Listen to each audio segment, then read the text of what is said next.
nagpursige hanggang sa makilala. Kaya sa harap man o likod ng kamera, may palakpakan man o wala,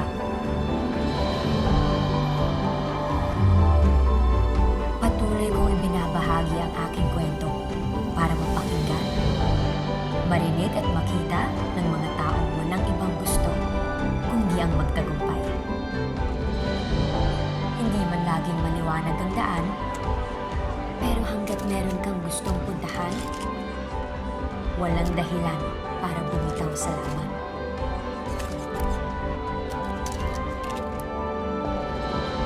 Dahil darating ang panahon na ikaw naman ang magiging inspirasyon. And for that, I embrace it all to inspire greatness.